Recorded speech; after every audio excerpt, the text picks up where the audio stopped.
जो जर्रा बराबर नेकी करोगे वो भी देखोगे। यानी तुम्हारी एक एक चीज अल्लाह पाक तुम्हारे सामने रख देगा।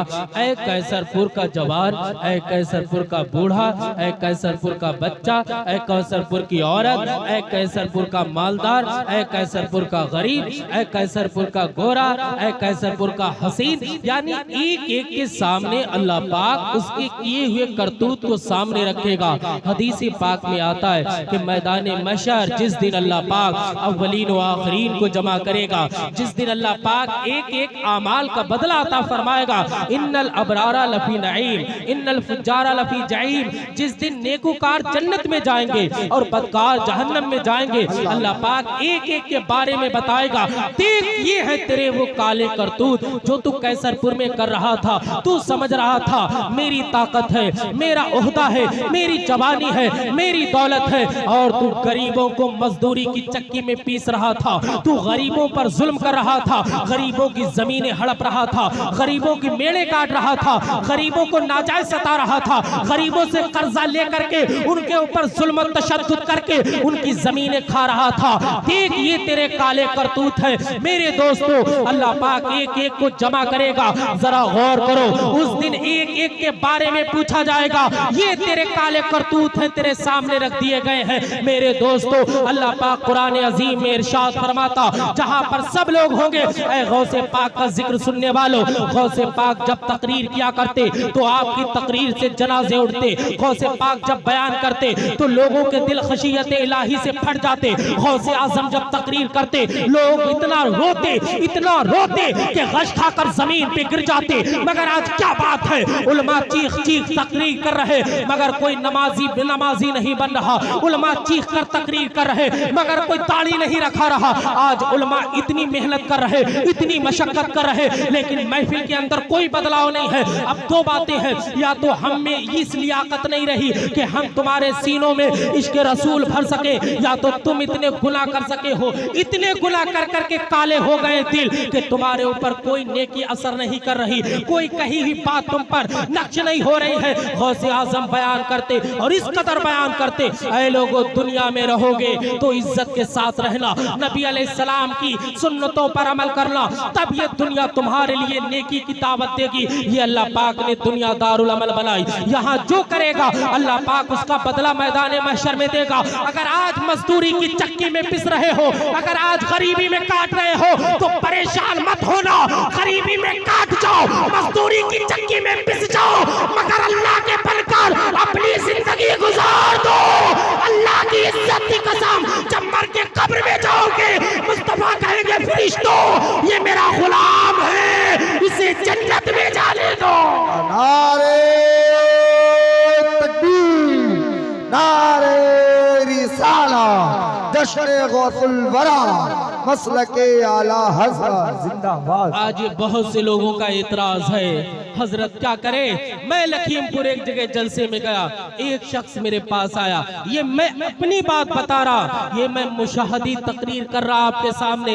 एक शख्स मेरे पास आया और आकर के इतना दर्द भरा जुमला उसने बोला कि कलेजा फट जाए। बोला हजरत मैं सूद खाना चाहता हूँ। मैंने कहा सूद खाना चाहते हो? कहा मेरे पास 2 लाख रुपए है और मैं उन्हें सूद पर देना चाहता। मैंने कहा आखिर क्या बात है? तो उसने मुझे बताया हजरत मेरी 4 बेटियां हैं और चारों जवान हो गई हैं, उनके कोई रिश्ते नहीं आ रहे हैं। लोग समझ रहे हैं ये गरीब की औलाद है, लोग मुझे ताना देते और मेरे यहाँ से रिश्ते तोड़कर चले जाते। हजरत मैं कैसे निकाह करूं? मैं हराम ना खाऊं तो फिर क्या करूं? मैं हराम के पीछे ना भागूं तो क्या करूं? मेरे दोस्तों, एक आदमी सूद खाने पर क्यों उभरा है? इसलिए जब मालदार अपने माल की ज़कात नहीं निकालते हैं, जब मालदार गरीबों का ख्याल नहीं रखते हैं, तब गरीब की बेटी नीलाम हो जाती। जब गरीब की बेटी जाकर के वो अपने जिस्म को बेचती है, मैदान महशर में ये गरीब भी मारा जाएगा, ये दौलतमंद भी मारा जाएगा जो अपने घर पर बैठकर मुर्ग मुसल्लम में अपनी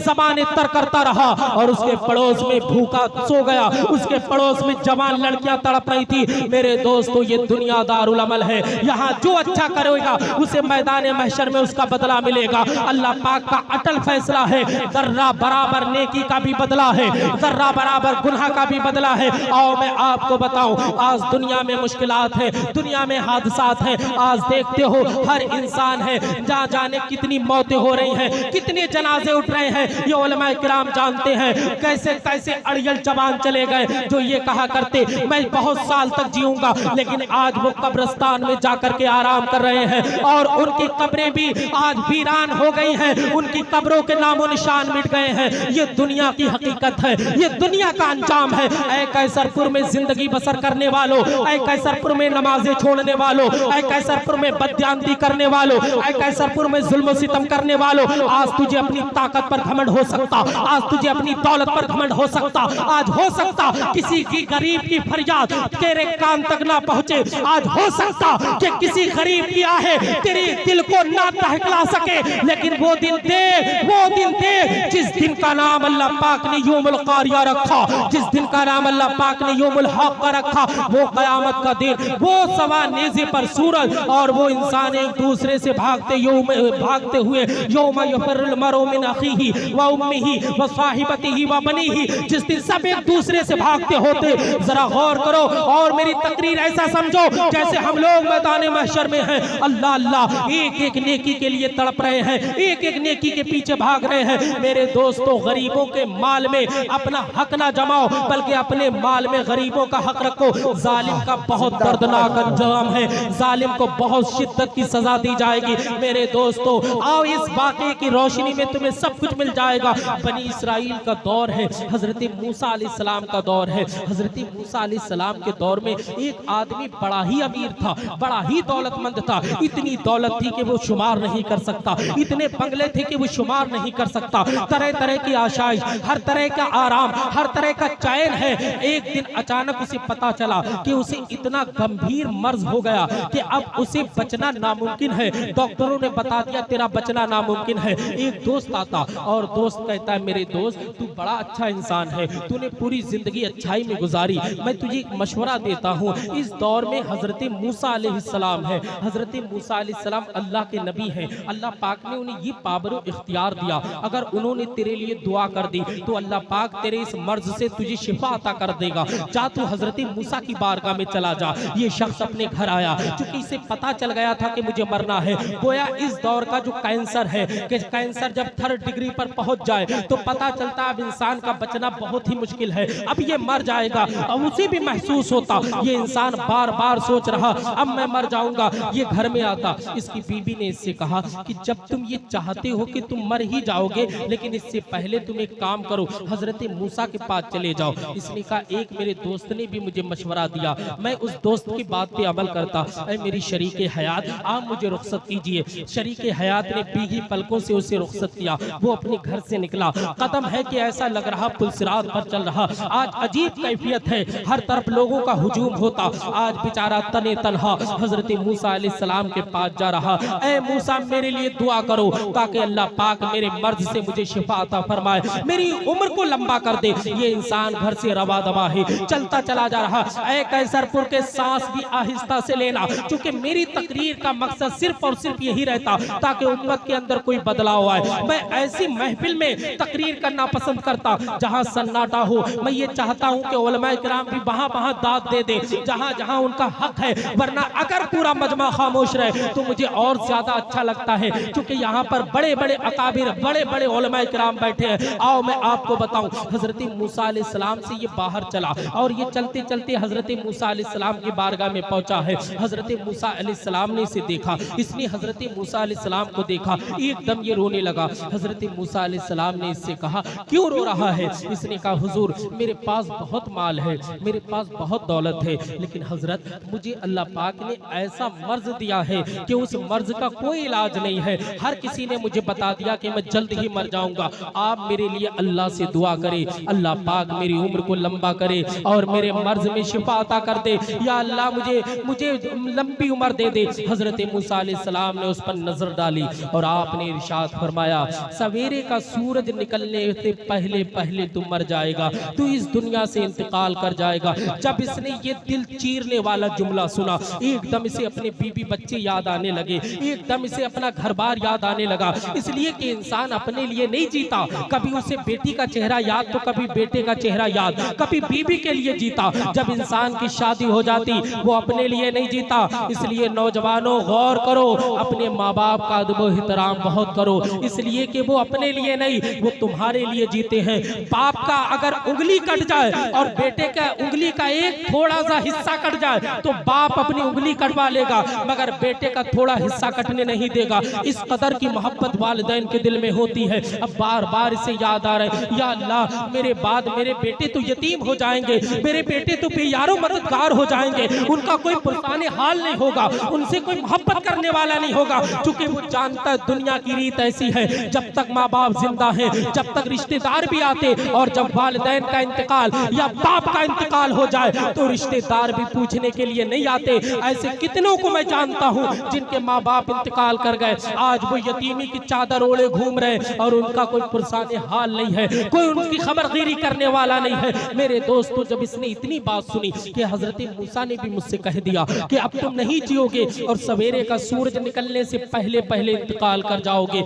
ये हजरत मूसा अलैहिस्सलाम के वापस आया और वापस चलते चला आ रहा, ये वापस आ रहा, इसने रास्ते में एक अजीबो गरीब मंजर देखा। मेरे दोस्तों, जबान से हमेशा जिक्र करना, दिल से हमेशा शुक्र अदा करना और अल्लाह का शुक्र हमेशा याद करना, हमेशा उसका शुक्र बजा लाना, और अगर कोई नेमत चली जाए तो सब्र करना। ये इंसान वापस आ रहा, ये सब्र कर रहा था कि मेरी जिंदगी जाए तो चली जाए, बस मेरे घर बार अच्छा रहे, मेरे बीवी बच्चे अच्छे रहे। ये वापस आ रहा, इसने रास्ते में क्या देखा कि एक इंसान इतना गरीब है, इतना मुफलिस है, इतना बेयारो मददगार है कि उसके जिस्म पे कपड़े तक नहीं है। उसने अपने जिस्म पर पत्ते डाल रखे और पत्ते पड़े हैं, उसका सतर छुपा है। जब इसने उस इंसान को देखा, इसने सोचा मैं तो सवेरे मर ही जाऊंगा, क्यों ना मैं ये एक अच्छा काम करके जाऊं। इसने अपने कपड़े उतारे और कपड़े उतारने के बाद उस गरीब इंसान को दे दिए, और गरीब इंसान को देने के बाद उसके पत्ते खुद ले लिए। इसके पास थोड़े दिरहमो दीनार थे,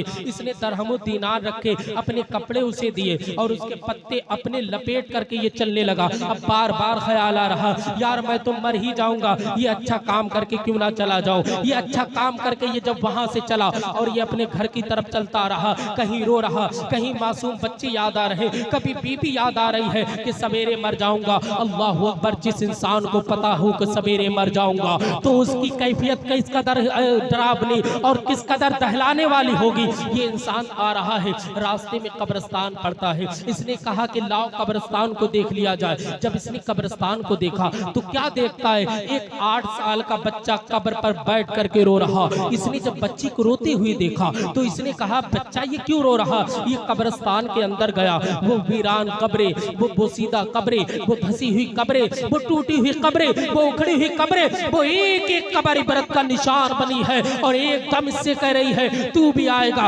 एक एक जर्रे से ये आवाज आ रही। कभी कब्रिस्तान जाओ कैसरपुर के और तन्हाई में बैठो तो तुम्हें पता चलेगा ये इसी कब्रिस्तान में हमारे आबा अजदाद दफन है और यही कब्रिस्तान हमें आवाज दे रहा है। मेरे दोस्तों, ये जिंदगी का इख्तिताम कब्रिस्तान है। यहाँ जाकर के तुम्हारा जिस्म जाकर के दफन कराएंगे तुम्हारे रिश्तेदार, तुम्हारे अजीजो अकारिब। ये इंसान कब्रिस्तान के अंदर जाता, ये देखता बच्चा बहुत रो रहा। इसने कहा, बेटे क्यों रो रहे हो। अब इसे अपना बेटा याद आने लगा कि कल मैं मर जाऊंगा तो मेरा भी बेटा मेरी कब्र पे आकर इस कदर रोएगा। अल्लाह अकबर, ये एक याद इसके दिल को चीरती जा रही, तड़पाती जा रही। ये इस कदर रोया, तड़पा। उस बच्चे से पूछता है, ऐ शहजादे आखिर इस कदर क्यों रो रहा है। तो उसने कहा, ये मेरा बाप है, जब तक ये जिंदा था, जब तक हमारे तमाम रिश्तेदार हमारे थे, और जब ये इंतकाल कर गया तो अब हमें कोई खाना देने वाला भी नहीं है, हमारा कोई नहीं रहा है। ये हमारा सहारा था, हमारा सहारा था और हमारे रिश्तेदारों ने हमें छोड़ दिया है। जब इसने ये बात सुनी तो इसने कहा, ठीक है, मेरे पास जो दरहमो दीनार है मैं तुम्हें देता हूँ, बेटे जाओ तुम अपने खाने और पीने का इंतजाम करो। तो उस बच्चे ने कहा था, ऐ मुसाफिर, आज मैं 2 दिन हो गए भूखा हूँ, मेरे किसी रिश्तेदार ने मुझे खाना नहीं दिया और कल तीसरा दिन है, मैं भी अपने बाप के पास आकर के सो जाऊंगा। मेरी बूढ़ी माँ घर में तड़प रही है भूख की शिद्दत की वजह से, मेरी माँ भी भूखी, मैं भी भूखा। इसने दरहमो दीनार दिए और कहा, जा बेटे अपने लिए खाना लेकर और अपने लिए लिबास लेकर के जा। अल्लाह अकबर। अब क्या होता, ये कब्रिस्तान से उठता है, अपने घर आता है, बीबी ने देखा, बीबी एकदम देख करके खुश हुई, लेकिन जब इसने बीबी को देखा एकदम रोने लगा। बीबी बोली क्या बात है मेरे सरताज, मुझे बताओ। इसने कहा कि हजरत मूसा अलैहिस्सलाम ने भी बता दिया कि सवेरे सवेरे तुम इंतकाल कर जाओगे, जो कल का सूरज निकलेगा मौत का पैगाम लेकर के आएगा। ऐ लोग, ऐ इंसानों, मैं तुम्हें दावते फिक्र दे रहा, तुम्हें तो मौत के बारे में नहीं पता। हो सकता है आने वाहिद में मौत आ जाए, हो सकता है अगले हफ्ते या अगले दिन मौत आ जाए। क्यों अल्लाह के कानून की बगावत कर रहे हो? अभी वक्त है, अल्लाह के बनकर के जिंदगी गुजारो। ये अपने घर आता, इसकी बीबी ने बहुत समझाया, मेरे सरताज तुम्हें कुछ नहीं होगा। कहा नहीं नहीं, हजरत मूसा अलैहिस्सलाम ने कह दिया है कि तुम मर जाएगा, और वो अल्लाह के नबी है, वो जो कहते हैं वो हो जाता है। अल्लाह पाक ने उन्हें ये इख्तियार पावर अता किया है। अल्लाह अकबर। अब क्या होता है, आज बेचैनी की रात है, आज इस्तराबी की रात है, ये सूरज निकलने का इंतजार कर रहा है। अचानक क्या होता है कि सूरज निकल जाता, मगर इसे मौत नहीं आती है, ये बच गया, ये चक्कर में पड़ गया। या अल्लाह, ये क्या माजरा है? मेरे लिए तो हजरत मूसा ने कहा था कि सवेरे का सूरज निकलने से पहले पहले तो मर जाएगा, मगर मैं तो अभी बाकी हूँ। पूरा दिन गुजर गया, ये जिंदा है, रात आ गई, ये जिंदा है, दूसरा सूरज निकला, ये जिंदा है। अब इसके दिमाग में आया कि हो सकता माजरा पलट पलट हो गया हो सकता मेरी जिंदगी बढ़ गई हो। ये हजरत मूसा के लिए फिर से इसने रस्ते सफर बांधा, दौड़ता जा रहा, तड़पता जा रहा, रोता जा रहा, कहीं कहीं खुश भी हो रहा कि अल्लाह ने मेरी जिंदगी बढ़ा दी। ये हजरत मूसा के पास गया और बोला, हुजूर आपने तो कहा था कि मैं सवेरे सवेरे मर जाऊं, लेकिन मेरी जिंदगी तो अल्लाह ने बढ़ा दी। हजरत मूसा ने कहा कि ये तो अजीब बात हो गई है, आपने अल्लाह रब्बुल इज्जत से बात की, चूंकि आप अल्लाह के कलीम हैं, कल्लमल्लाहु मूसा तकलीमा, आप अल्लाह से गुफ्तगू करते। अल्लाह ने इल्हाम दिया, मूसा ये मेरा बंदा यकीनन मर जाता, इसके लिए मौत मुतहक्कक थी, यकीनी मौत थी, मगर ऐ मूसा सुनो, इसने हमारी रजा के लिए जब सफर किया तो रास्ते में एक इतना गरीब मिला जिसके सने पर पत्थर थे, पत्ते थे, इसने अपने कपड़े उतार कर उसे दे दिए। जब ये कपड़े देकर वापस चला तो उस गरीब इंसान ने अल्लाह की बारगाह में दुआ की थी, ऐ मौला जिसने मुझे कपड़े दिए हैं तू उसकी उम्र को लंबा कर दे। इसलिए हमने इसकी उम्र को बढ़ा दिया। हजरत मूसा जश्न ईद मिलादुन नबी, जश्न गौसुल वरा, मुफ्ती सलाहुद्दीन साहब अय्यूबी, नारे तकबीर, जिंदाबाद। लोगों की मदद करने से जिंदगियां बढ़ जाती हैं। कहा फिर ये चला, कब्रिस्तान को याद करो। हजरत मूसा के सामने सारा मंजर आ गया। का कब्रिस्तान में बच्चा रो रहा था, वो बार बार तड़प रहा था, अपने बाप को याद कर रहा था, उसे अपनी माँ का भी ख्याल आ रहा था जिसके पास दरहम दीनार थे। इसने कहा मैं तो सवेरे मर ही जाऊंगा। इसने अपने सारे दरहम दीनार उसे दे दिए। जब ये कब्रिस्तान से निकला और कब्रिस्तान से अपने घर के तरफ आया, जब वो अपने दरहम दीनार अपनी माँ के पास लेकर गया तो माँ ने हाथ उठाकर अल्लाह की बारगाह में दुआ की, मौला जिसने मेरे बच्चे को दरहम दनानीर दिए, या अल्लाह इसकी उम्र को लंबा कर दे। नारे रिसाला, जश्न गौसुल वरा, जश्न गौसुल वरा, अज़मते वालदो, नारे तकबीर, नारे रिसाला। तो अगर दुनिया में ऐ कैसरपुर वालों अगर बुलंदी चाहते, तरक्की चाहते, और मैं आपको बताऊं अशद भाई की मकबूलियत के बहुत से राज होंगे, लेकिन जो मैंने महसूस किया वो क्या है कि ये शायर होके शायरों की हिमायत करते, उन्हें हौसला देते। अल्लाह पाक को ये अदा बहुत पसंद होती है। आज अगर अब्दुल सत्तार साहब मकबूल है अल्लाह की बारगाह में, ये नकीब होकर के दूसरे नकीब को इज्जत देते, अल्लाह बुलंद करता है। अगर तुम दुनिया में बुलंदी चाहते हो तो बुलंदी का कोई और कायदा नहीं है। अल्लाह की मखलूक पर रहम करो, अल्लाह तुम पर रहम करेगा। जिंदाबाद जिंदाबाद जिंदाबाद जिंदाबाद, वाह वाह वाह, अल्लाह तुम पर रहम करेगा।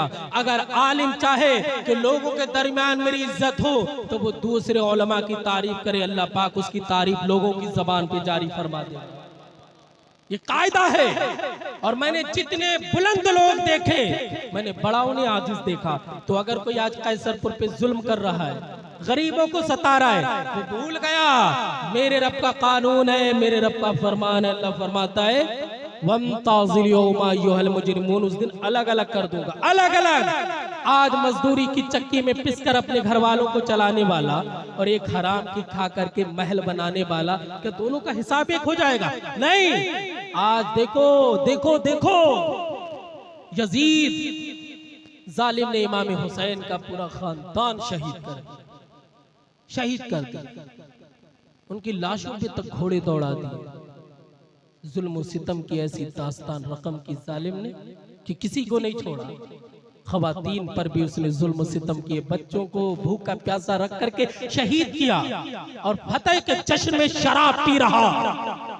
और उधर हुसैन इब्ने अली पूरे खानदान के साथ शहीद हो गए। क्या दोनों का हिसाब एक हो जाएगा? नहीं नहीं, यजीद मारा जाएगा, इब्ने ज़ियाद मारा जाएगा और इमाम हुसैन के सर पर इज्जतों का ताज रखा जाएगा। और पूरी दुनिया को अल्लाह रब्बुल इज्जत ने ये साबित कर दिया कि यजीद ने जुल्म किया, मिट गया। हुसैन आदिल था, आज भी अख्तर मियां की सूरत में जिंदा है। नारे तकबीर, नारे रिसालत, जश्न गौसुल वरा, मसलके आला हजरत अज़मत हुसैन आज़म। तो जुल्म मिटता है, हक़ानियत बाकी रहती है।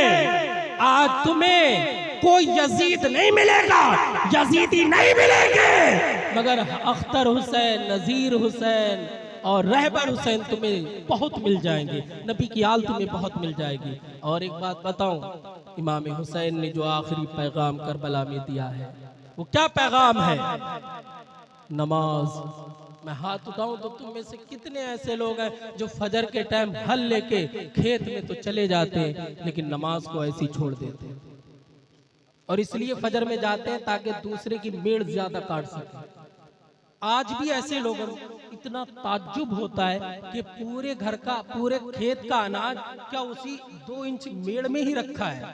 किसी ने एक व्हाट्सएप पे डाला था कि गांव में फसाद की जगह सिर्फ ये मेड़ होती है, कितने कत्लो किताल हो जाते हैं, लोग मर जाते हैं। अरे एक बात हमेशा याद रखना, वकील हमेशा ये चाहता है कि लोग झगड़ालू रहे, डॉक्टर ये चाहता है कि सब मरीज रहे, और एक का मैं नाम नहीं लूंगा, वो भी यही चाहते हैं कि सब मुजरिम हो जाए। समझ रहे हैं? तो सच्चे बन करके रहे। इमाम हुसैन रदियल्लाहु ताला अन्हु जब वक्त असर आया, वक्त असर, नमाज का वक्त आया, क्योंकि लहू लुहान थे, खून था, अपने अजीजों के जनाजे सामने थे, आप देख रहे थे कि खानदान रसूल का कोई बच्चा बाकी नहीं बचा है। इतना कम, इतनी तड़प, इतनी शिद्दत और हिद्दत है। लेकिन जब नमाज का वक्त आया, इमाम हुसैन रदियल्लाहु ताला अन्हु घोड़े से नीचे, जालिम ने वार किया था ना, पुश्ते मुबारक पर दिल और सीना चीर करके खंजर बाहर आ गए, जमीन पे आए, सीने पर आकर सवार हुआ। इमाम हुसैन ने कहा तू कौन है? कहा मैं शिम्र हूँ। क्या इरादा है? आपको शहीद करना चाहता हूँ। मुझे शहीद करेगा? कहा अपने सीने के बटन खोल। जब बटन खोले तो उसके दाग थे। आपने फरमाया मेरे नबी ने सही कहा था, हुसैन तुझे मेरी उम्मत का दाग वाला कुत्ता का शहीद करेगा, तू वही कुत्ता है, तू मुझे शहीद तो करेगा, मगर सुन ये नमाज का वक्त है, मुझे नमाज पढ़ लेने दे, नमाज पढ़ लेने दे। इमाम हुसैन ने नमाज के लिए नियत बांधी, खून बह रहा है। अरे हमारे तो सर में दर्द हो जाए तो नमाज तो दरकनार है, अजान भी बुरी लगती है। हमारे थोड़ी सी तकलीफ हो जाए रोजे छोड़ देते हैं, और 2-4 हजार का फायदा हो जाए झूठ बोल देते हैं। ये हम और आप हैं, तभी तो मारे जा रहे हैं, तभी तड़पाए जा रहे हैं, तभी सताए जा रहे हैं, तभी जलील है। वला तहिनु वला तहजनु अंतुमुल आलौना इन कुंतुम मुमिनीन। मेरा रब फरमाता है तुम इज्जत वाले हो, तुम ही बुलंद हो अगर तुम सच्चे हो। अगर तुम सच्चे मोमिन हो तो इज्जतों के ताज तुम्हारे सर पर रखे जाएंगे। लेकिन आज कैसा मुसलमान है? शराब मुसलमान पी रहे, जिना मुसलमान कर रहे, बदफेली मुसलमान कर रहे, अय्याशी, और ना जाने शराब देखो बरेली में या कहीं भी शराब की दुकानों पर देखो ठेके मुसलमानों के, सट्टा के ठेके मुसलमानों के हैं। यहाँ तक के जिस्म फरोशी के कारोबार मुसलमान कर रहे हैं। ये कौम जो बुराई का खात्मा करने के लिए आई थी, ये कौम बुराइयों के ठेकेदार बन गए हैं। अल्लाह अल्लाह। इमाम हुसैन ने नमाज पढ़ी, खड़े हैं। जालिम ने कहा, ऐ यजीदियों सुनो, ये हुसैन इब्ने अली है। अली, इन्हें ताकत मिलती है अल्लाह के जिक्र से, हमें ताकत मिलती है खाने से, हमें ताकत मिलती है पीने से, हमें ताकत मिलती है सांस लेने से। ये हुसैन इब्ने अली है। अली, इसी जो ताकत मिलती है वो अल्लाह के जिक्र से मिलती है, कुरान की तिलावत से मिलती है, मुस्तफा के तसव्वुर से मिलती है। इब्ने ज़ियाद ने ललकार कर कहा, ऐ शिम्र सुन ले, अगर हुसैन ने 2 रकअत नमाज पढ़ ली और सलाम फेर दिया तो इमाम हुसैन पूरी दुनिया से यजीद और यजीद को बिठा कर रख देंगे। नारे तकबीर, नारे रिसाला, अज़मत हुसैन आज़म, खानदाने मुस्तफा, नारे तकबीर। जालिम ने ऐन सजदे में इमाम हुसैन को शहीद कर दिया। इमाम हुसैन पैगाम देकर के, नाना जान के उम्मतियों, कभी नमाज ना छोड़ना, कभी नमाज ना छोड़ना, कभी नमाज ना छोड़ना। तो आज वादा करो, ये 1 बजने वाला है, इंशाअल्लाह कभी नमाज नहीं छोड़ना। हाथ उठाकर तस्दीक करें आप, इंशाअल्लाह अल्लाह पाक इस महफिल को कबूल फरमाए। और हशमुद्दीन भाई, उनके वालिदैन, उनके बेटे बेटियां, उनकी शरीक हयात पे अल्लाह पाक फजल फरमाए। आप तमामी हजरात की हाजिरी अल्लाह कबूल फरमाए। उलमाए हक, उलमाए अहले सुन्नत पर अल्लाह अपना खास फजल व करम अता फरमाए। व आखिरु दावाना अनिल हम्दुलिल्लाहि रब्बिल आलमीन। मैंने जो कहा था 2 लोगों के 1-1 कलाम इंशाअल्लाह सुन लेना। उलमाए किराम भी अगर बैठे रहे तो मुझ पे बहुत करम होगा, क्योंकि मेरी एक आदत है, मैं चाहता हूँ कोई बाकी ना बचे, कोई बाकी ना बचे। अब इंशाअल्लाह अरशद भाई भी अभी पढ़ेंगे। और एक बात मैं अरशद भाई के लिए कह दूं, जो मैंने देखा वो तो यही है। दूसरी बात एक और है, बाअदब बानसीब। इनके अंदर अल्लाह ने अदब भी बहुत रखा, और ये बहुत छोटी उम्र में और बहुत मुख्तसर वक्त में माशाअल्लाह अल्लाह ने इन्हें बहुत मशहूर किया। अल्लाह पाक इन्हें हासिदों से बचाए, हासिदों के हसद से बचाए। हसद की आग, हसद की आग और हसद की आंख, ये सफेद पत्थर को काला कर देती है। हमेशा अल्लाह इनकी हिफाजत फरमाए। अब